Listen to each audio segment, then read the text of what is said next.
Olá pessoal, tudo bem? Hoje nós vamos ter uma aula de revisão referente à apostila do terceiro bimestre do segundo ano de Física.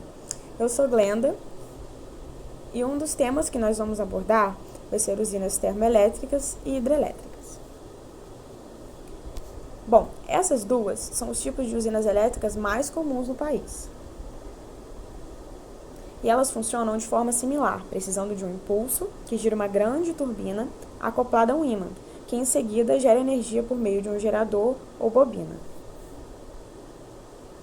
E o que diferencia, uma da outra é o tipo de impulso feito à turbina. Aqui agora nós vamos estudar um pouquinho mais sobre as usinas hidrelétricas. Aí nós vamos entender a diferença de cada uma. As usinas hidrelétricas funcionam por meio da repressão de um grande volume de água. E devido à profundidade dos rios represados, a água adquire uma energia potencial gravitacional muito grande. Os temas de energias mecânicas presentes na natureza vão ser estudados a seguir. Mas, só para vocês terem uma ideia, esse tipo de energia, a energia potencial gravitacional, ela está associada a uma altura, tá? Quando um corpo é movido a uma altura em relação ao chão. E ao abrir essas comportas, a água adquire energia cinética rapidamente, e a sua passagem, através das turbinas geradoras, é o que produz energia elétrica. Lembra que eu falei com vocês que o que diferencia cada uma delas é de que maneira a turbina vai ser gerada? Então, para o caso das usinas hidrelétricas, é a água que vai causar o movimento na turbina, tá? E aqui, energia cinética é um outro tipo de energia mecânica que está relacionada ao movimento. E a gente vai abordar ela mais à frente um pouquinho. Então, a corrente elétrica produzida por esse tipo de hidrelétrica é uma corrente alternada, ok? Esse tipo de usina produz uma corrente alternada. Caso vocês não saibam, existem dois tipos, a corrente contínua e a corrente alternada. É considerado um tipo de energia renovável porque a matéria principal, o que dá o nome a essa usina, é a água e ela não é esvaída, ou seja, ela não termina quando o processo de geração é dado.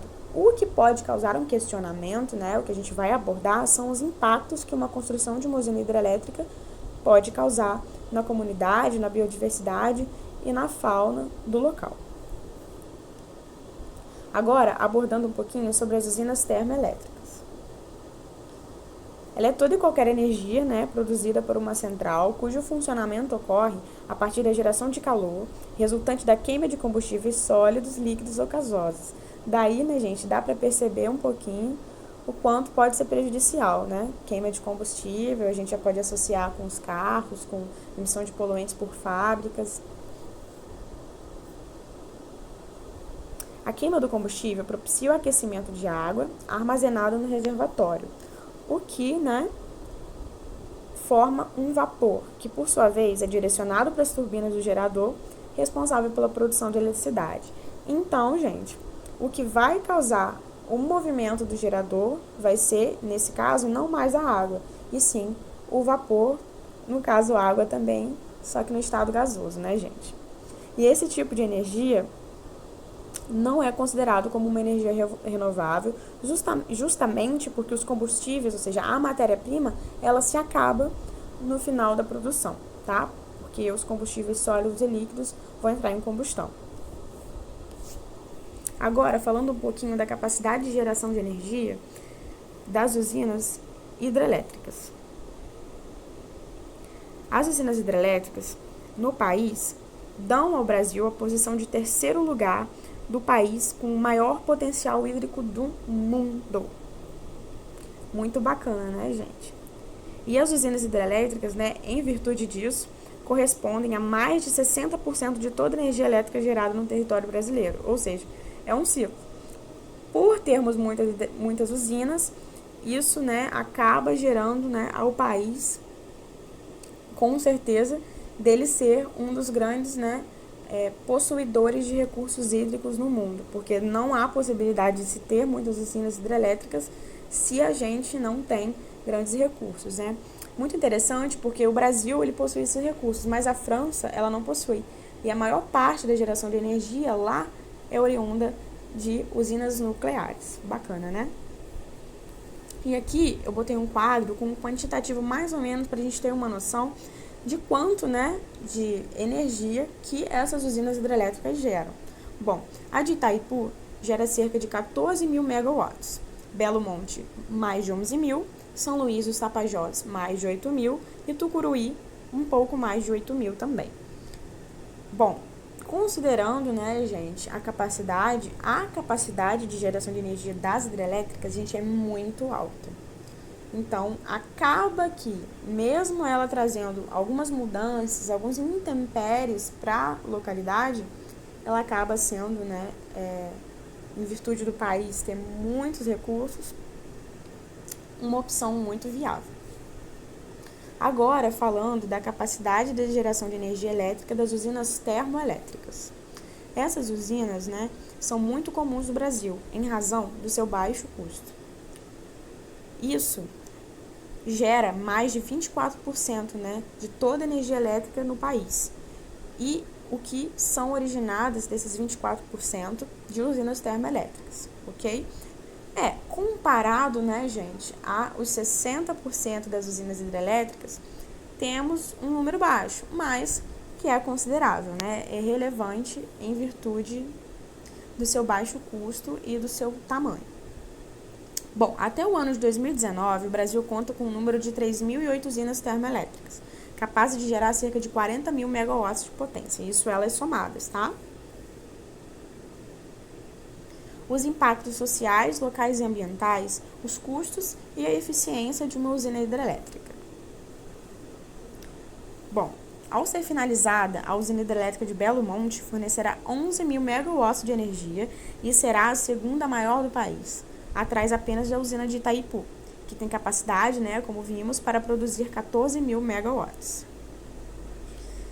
E um dos impactos, né, que eu já havia comentado com vocês, é a perda da qualidade da água, da atividade pesqueira, prejuízo com os turismos, o custo das emissões de CO2 e metano na atmosfera, né, gente? Apesar de não ter nenhuma queima, a usina hidrelétrica, ela gera emissão de CO2, o que deve deixar a gente bem alerta, né?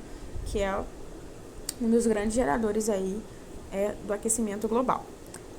Gera muitas árvores derrubadas e, por último e não menos importante, inundação de muitas áreas ricas em biodiversidade e até mesmo habitadas. É uma situação, né, um problema a ser questionado, e ao ouvir falar sobre usinas hidrelétricas, eu espero que a partir dessa aula vocês tenham compreensão que é muito importante para o país, mas que também gera muito problema para vários âmbitos, seja da biodiversidade, seja da fauna, né, referente aos animais, e seja a comunidade local que precisa ser transportada para outro, né, que gera impactos psicológicos, sociais, enfim.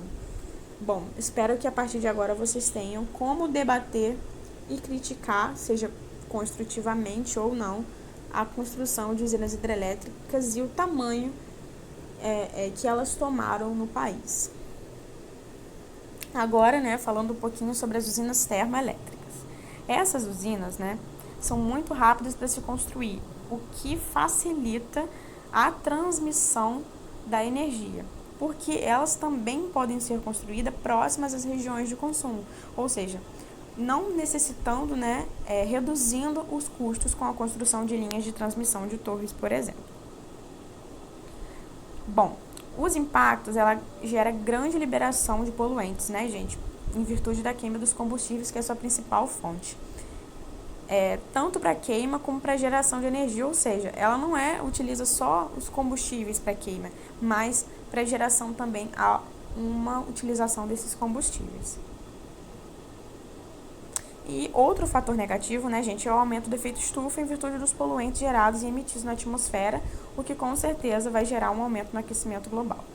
O que também deve ser questionado, né, gente, porque com a evolução tecnológica, seja digital ou não, a gente pode, né, mais aí para o futuro, quem sabe vocês, não trazer uma alternativa que não polua e que não, né, degrade tanto o ambiente, seja ele ambientalmente falando, ou seja ele, né, humanamente falando. Agora, gente, um papel muito importante, né, que a apostila traz, que são as formas de energia mecânica na natureza.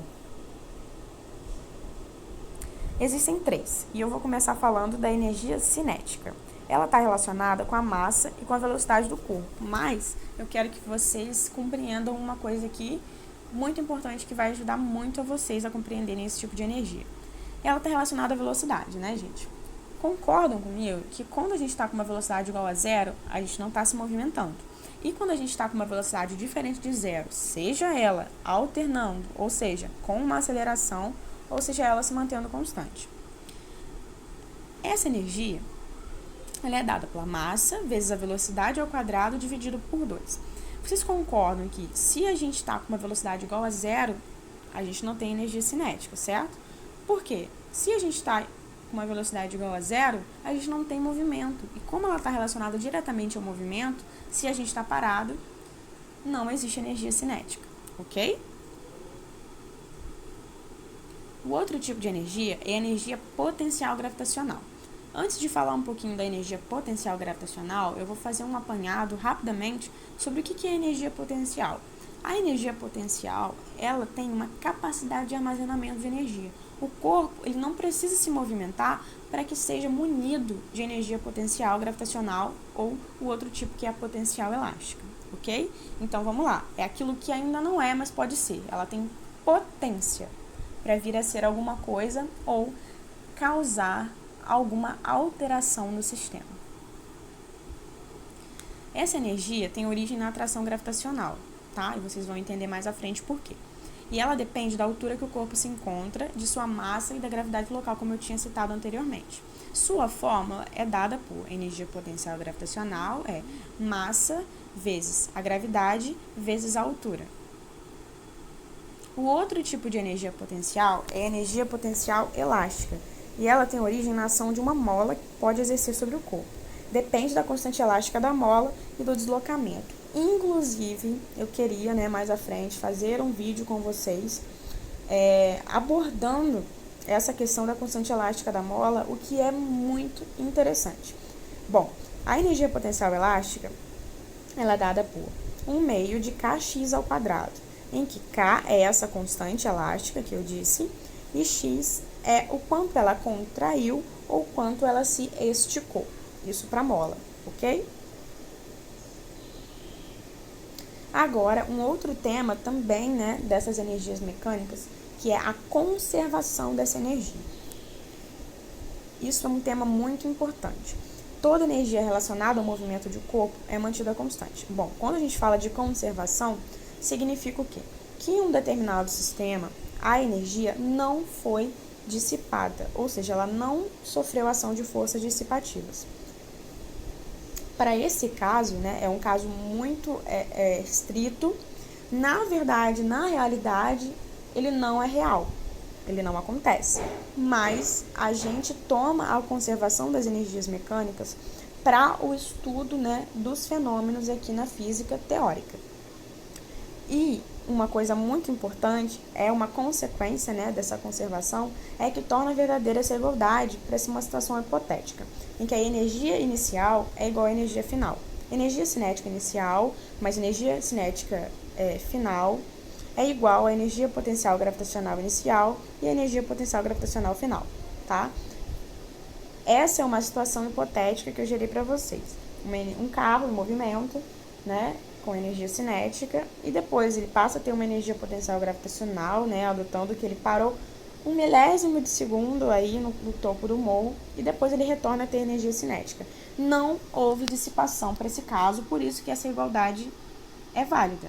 Energia cinética inicial mais potencial gravitacional inicial sendo igual à energia cinética final mais potencial gravitacional final também.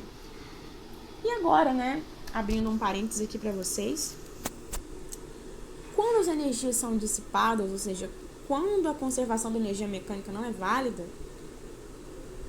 como acontece, Como que é dissipada essa energia? Bom, um exemplo muito simples é quando arrastamos uma cadeira, por exemplo. Quando pegamos e arrastamos, a gente pode observar 2 tipos de situações. A primeira é que há energia sonora no sistema, a gente consegue gerar a partir disso, e há também o que às vezes a gente consegue sentir e às vezes não, que é a energia térmica gerada nesse sistema.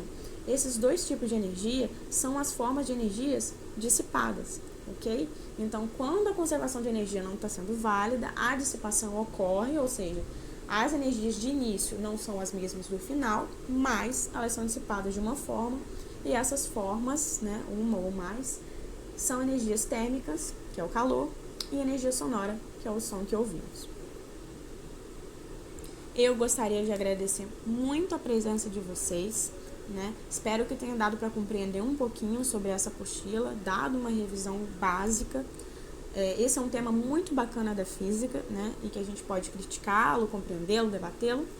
E eu espero que tenha dado para vocês compreenderem direitinho essa aula.